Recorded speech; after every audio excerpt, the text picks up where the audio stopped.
আর কোনটা নাই ভাই আমার কাছে আর আবার কোনো উপায় আমরা করিয়া দেখ আমার কোনো চেহারা নাই আমি আমার নিত রুজু করিয়া ও আমার ঘর জ্বলি গেছে ভাই আমি তো সারাদিন কামলা মানুষ বা আমি 8:30টার সময় আইসি ঢোকার থেকে বাচ্চা খাইয়া উঠতেছি রাইতে 1টা-1:30টার সময় আমার বেটিয়ে শিখ দিয়া উঠিছে যে আগুনের তুপ্পা পড়ে কমলের উপরে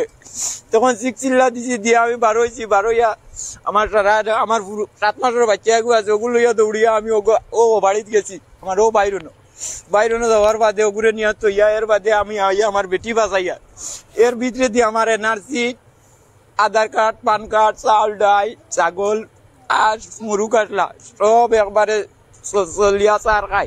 এনআরসি ওখানো আমার চলিয়া আমার এখন যে আমি আজকে বিকালে যে বা এখন 9-10টার সময় আমি ভাত খাইতাম আমার অতক্ষণ পর্যন্ত আমার আকার নাই আমি যদি আজ যাই ডবকাত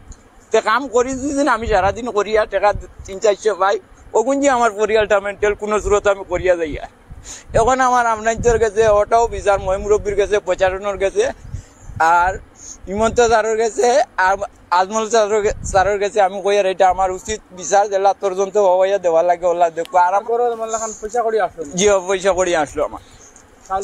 জি চাল আমি 25 কেজি নজুর ভাই জেরুল যে তার দোকান থেকে 2500 টাকার খরচ আনছি তারে জিকার করলে ভাই ভাই বাকি দিছে বেটা আমার 2 মাসের বাকি আমি তার কাছ থেকে আনছি জি সব জ্বলি আমার চাই খাই এ রাজাই বেট কমল কুন্তার হয়েছে না ভাই এনার্জি পর্যন্ত মানুষও চলি গেল মানে ভাই দুদিন বেটিয়ে দুদিন শিখ দিত না মানুষও চলি গেল এর বাদে আমার 7 মাসের বাচ্চা ওগুও চলি গেল ও যে ওটা বাঁচাইছি আমি আমার জান বাঁচাইছি আমার 3 জন আমার যে মানুষ ফ্যামিলিতে আছে এইটা আমি বাঁচাইছি এইটাও আমি শুক্রিয়া আদা আমার এই প্রতিটাকে করলো আর কি আমি এইটা আর কি প্রশাসনের কাছে বিচার চাই আর কোনটা নাই ভাই আমার কাছে আর আবার কোনো উপায় আমরা করিয়া দেখ আমার কোনো চেহারা নাই আমি আমার